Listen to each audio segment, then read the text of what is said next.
My husband left me for a 25-year-old, so I married her father and became her stepmother.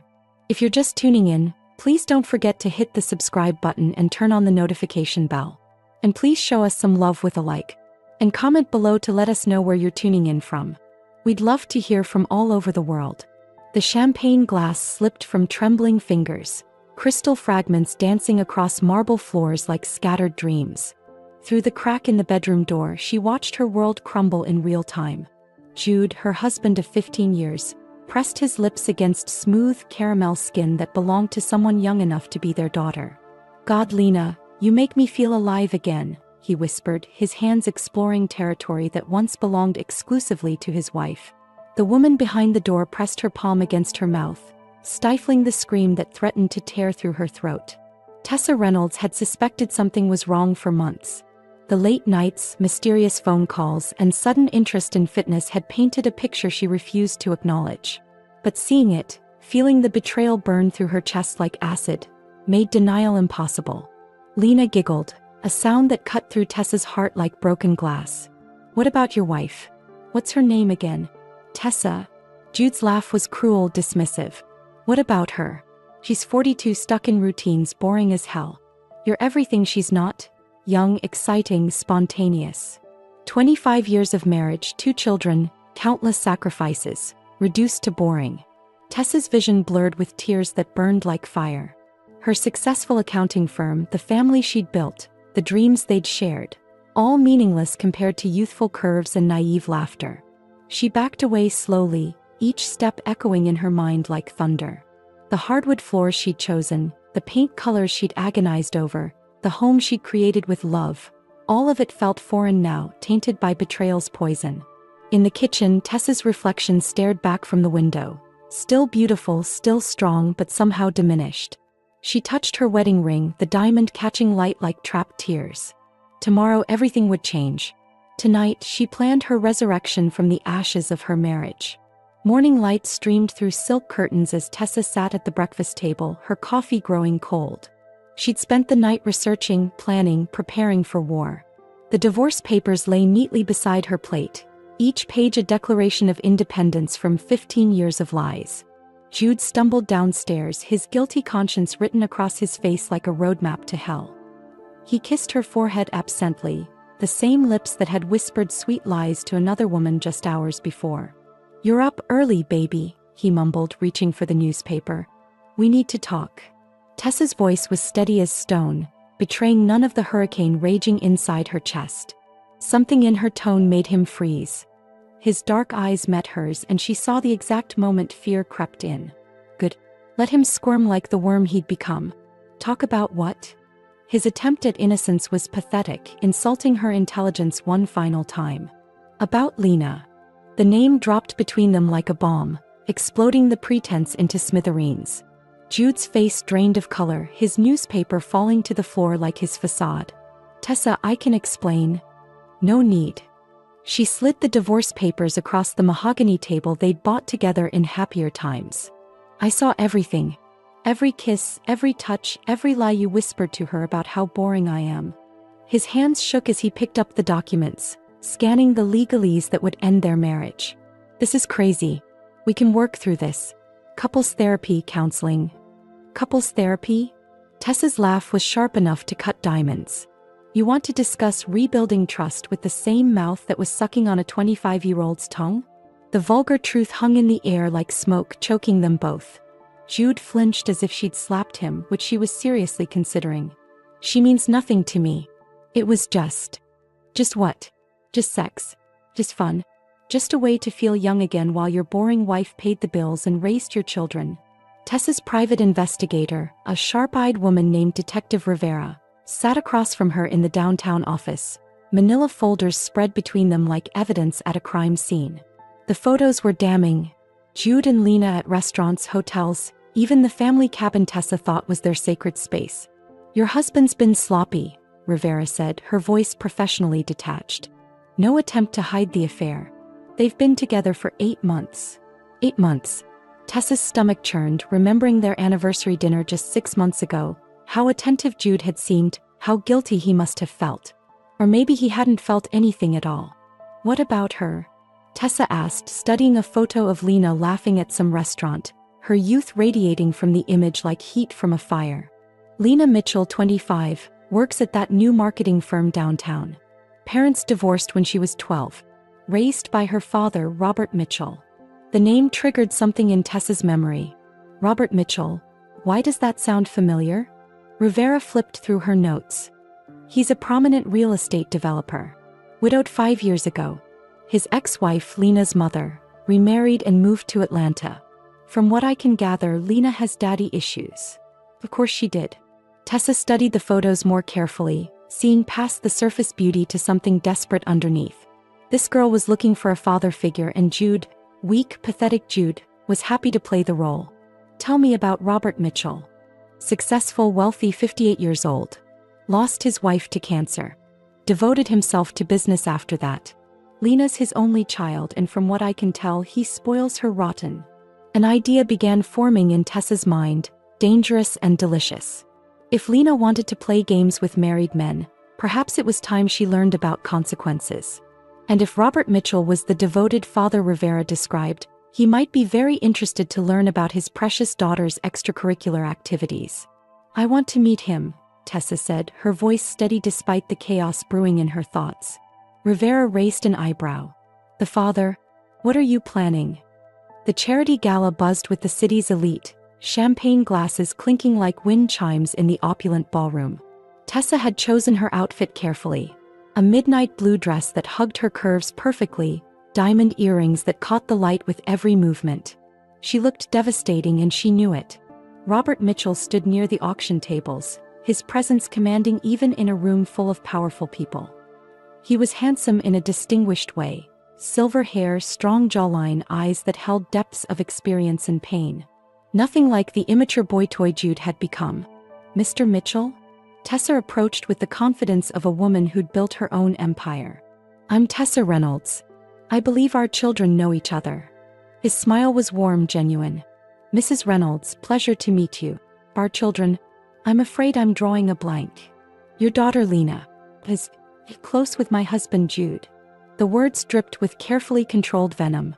Robert's expression shifted subtly, paternal instincts sharpening. Close how? Perhaps we could speak privately? Tessa gestured toward the balcony, where the night air would provide cover for uncomfortable truths. They stepped outside, the city lights twinkling below like fallen stars. Tessa pulled out her phone, showing him the photos Rivera had provided. His face went through a spectrum of emotions: confusion, recognition, disgust, and finally, a cold fury that made her pulse quicken. How long? His voice was ice over steel. 8 months. I discovered them 3 days ago. Robert studied the photos with the intensity of a man cataloging evidence for war. His daughter, barely older than a college student, wrapped around a married man old enough to be her father. The irony wasn't lost on either of them. I'm sorry you had to see this, he said finally, his voice heavy with shame and anger. Are you just sorry your daughter got caught playing homewrecker? Their eyes met, and Tessa saw something dangerous flickering in his gaze. Something that matched the fire burning in her own chest. The coffee shop was neutral territory, away from prying eyes and social expectations. Robert Mitchell sat across from Tessa, his hands wrapped around a mug he hadn't touched. 3 days had passed since the gala. 3 days of him confronting his daughter and her refusing to end the affair. She says she loves him, Robert said, disgust evident in every syllable.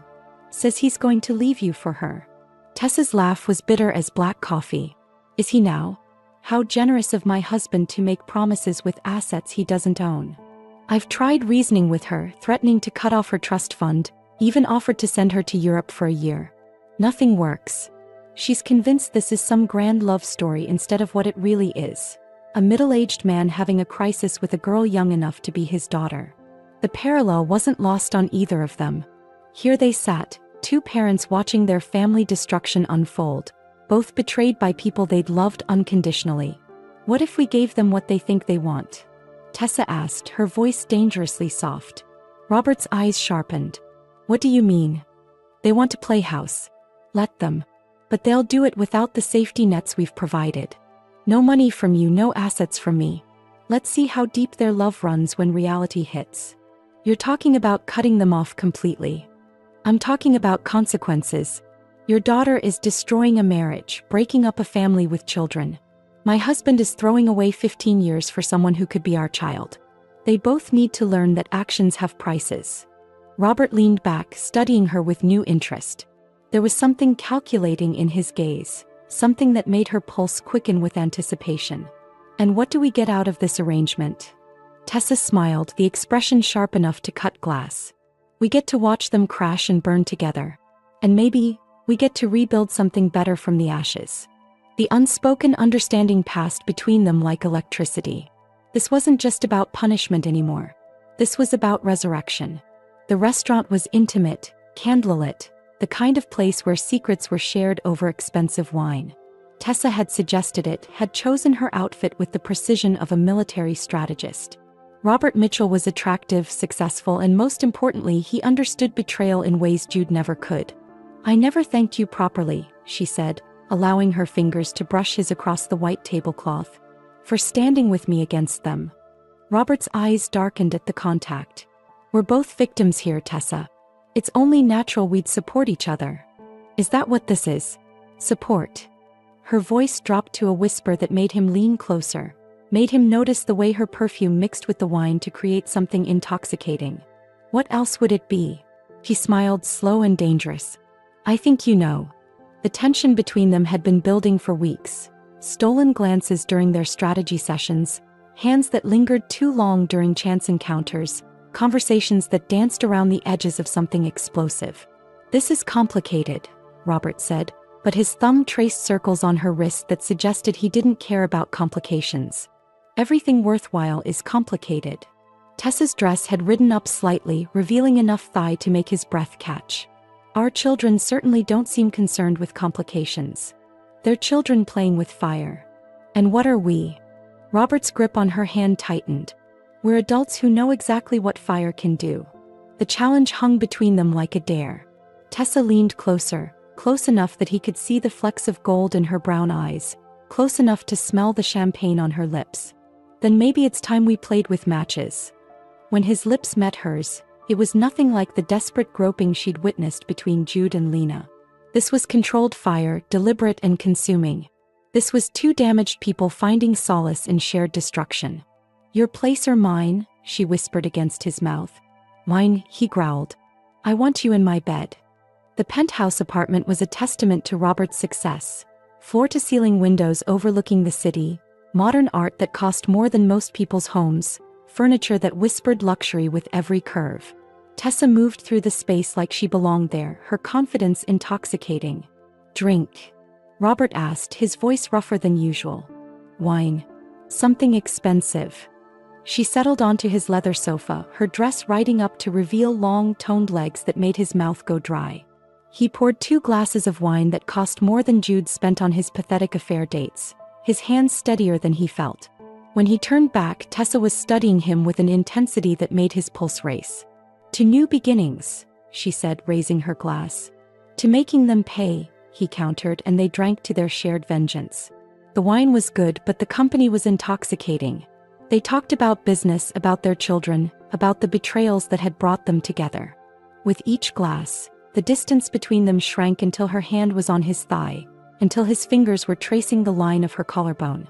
Are you sure about this? He asked, even as his hands found the zipper of her dress. I've never been more sure of anything. Her dress pooled around her feet like spilled ink.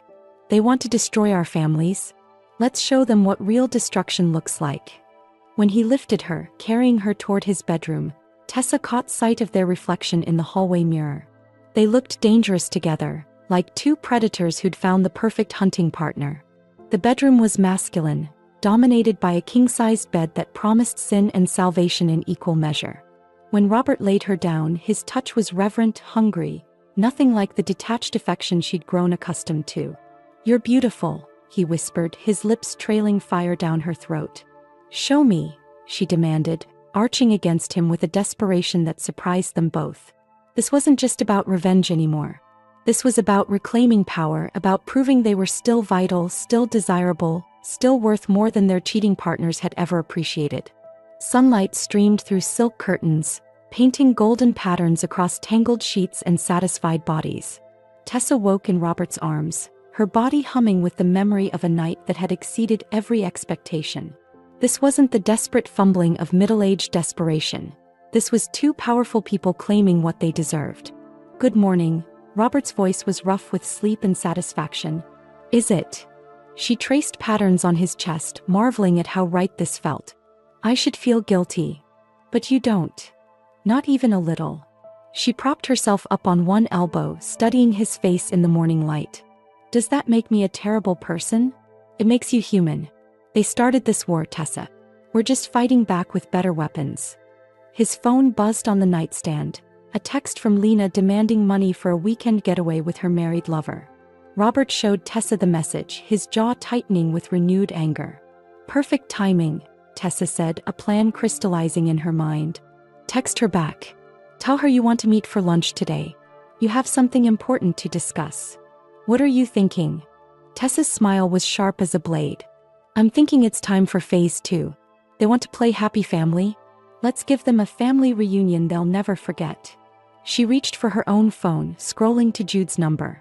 "And I think it's time my dear husband met his girlfriend's father. You know, to ask for her hand properly." Robert's laugh was dark, approving. "You're diabolical. I'm thorough. If we're going to destroy them, we need to do it right. Complete devastation, no survivors." They spent the morning planning, their strategy sessions interrupted by kisses that tasted like revenge and promises of more. By the time Tessa left Robert's penthouse, they had a plan that would expose the affair publicly and humiliate both Jude and Lena in ways that would haunt them forever. As she drove home, Tessa caught sight of herself in the rearview mirror. Her lips were swollen from Robert's kisses, her eyes bright with purpose and satisfaction. She looked like a woman reborn, dangerous and beautiful and absolutely unstoppable.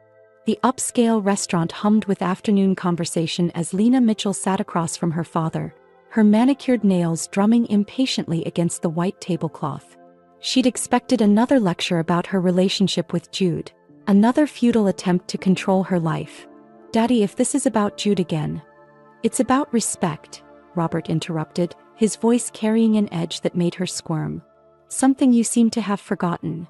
Lena rolled her eyes, the gesture making her look even younger than her 25 years. "Here we go.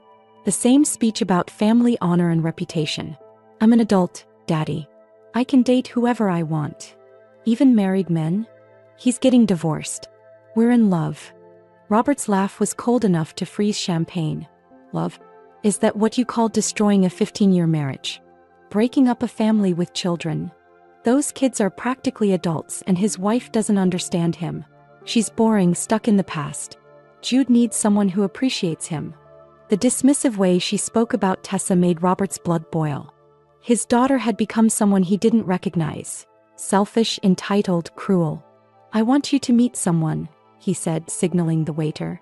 "Another one of your business associates trying to set me up with their boring son? No thank you. Not a business associate. Someone much more important." Tessa appeared at their table like an avenging angel in designer clothing, her presence immediately shifting the restaurant's energy. Lena's face went through a spectrum of emotions: confusion, recognition, and finally, pure terror. "Lena Mitchell," Tessa said, her voice silk over steel.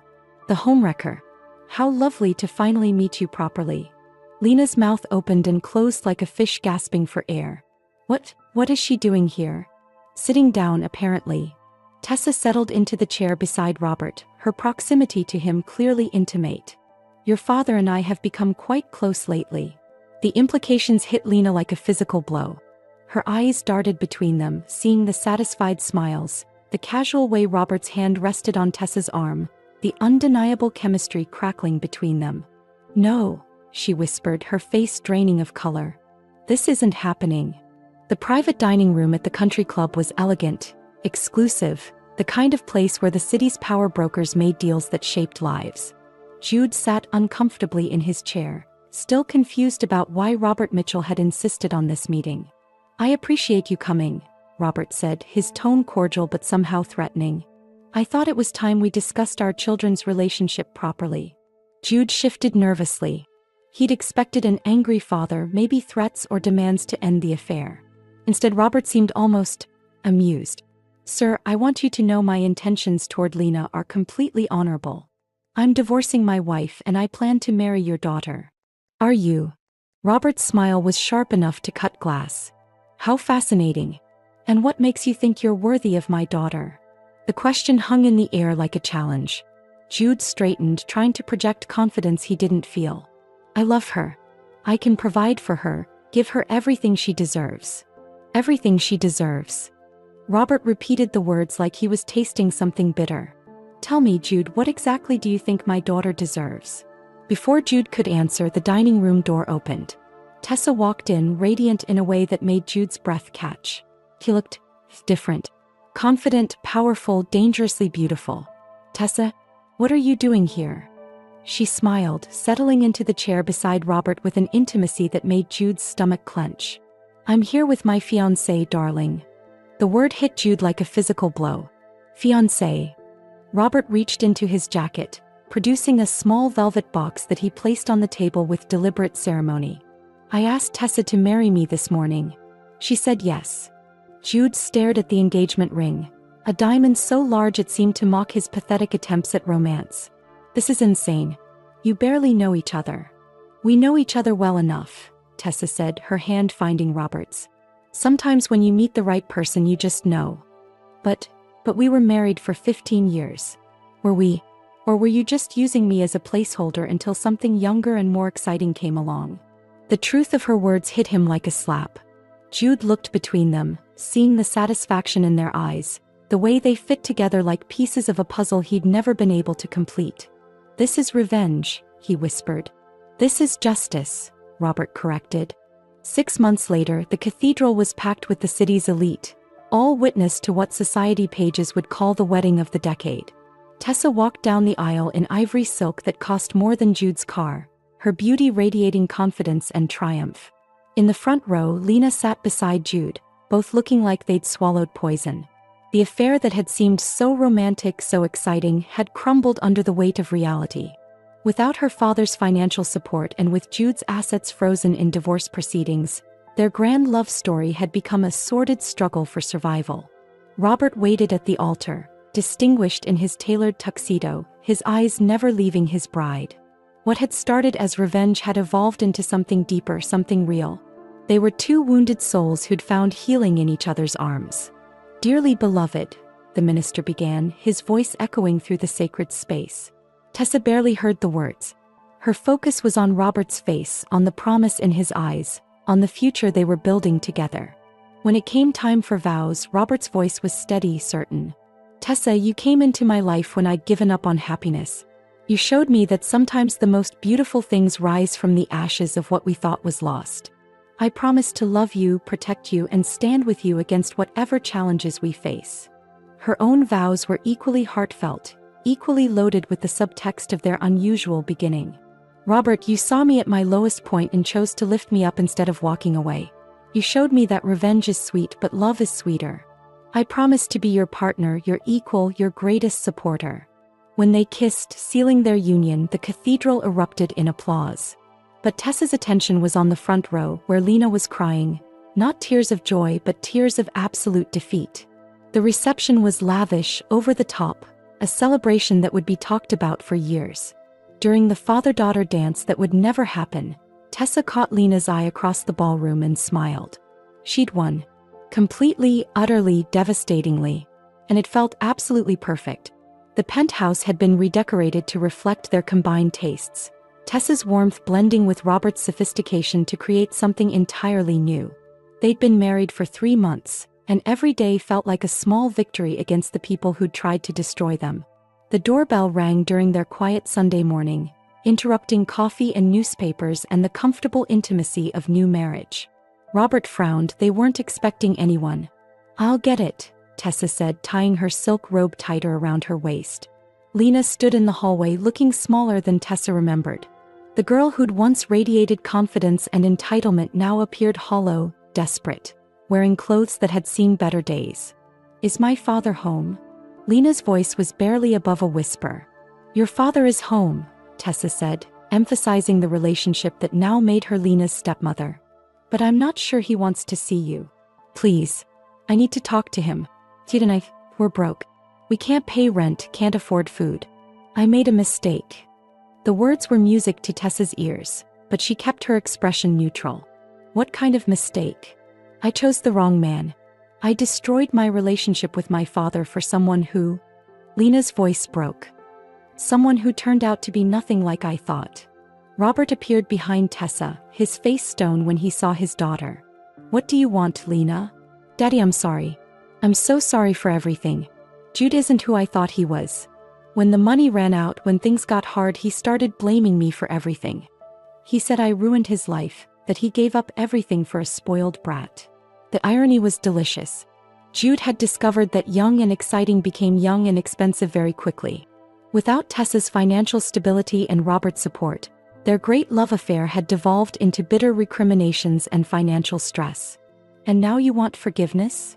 Robert's voice was ice. I want my family back. I want to come home. Tessa stepped forward, her smile sharp as a blade. Home? But darling, this is my home now. I'm your stepmother, remember? And stepmothers have rules. The word stepmother hung in the air like a curse. The ultimate irony of their situation finally crystallized. 1 year later, the family dynamics had settled into something resembling normalcy, if normalcy could be defined as exquisite, ongoing revenge. Lena lived in the penthouse's guest quarters, essentially a prisoner of her own poor choices, dependent on the charity of the woman whose marriage she'd destroyed. Jude had moved back in with his mother after a series of increasingly desperate attempts to win back either his wife or his girlfriend. Both women had rejected him completely, leaving him to face the consequences of his midlife crisis alone and broke. The real surprise came during Tessa and Robert's first anniversary dinner, when Robert produced a second ring. Not just any ring, but Jude's original wedding band, which he'd somehow acquired. How did you get this? Tessa asked, studying the familiar gold band that had once symbolized promises Jude couldn't keep. Your ex-husband sold it, Robert said, his smile dark with satisfaction. Along with his watch, his golf clubs, and anything else of value. Turns out desperation makes men do interesting things. And you bought it? I bought everything.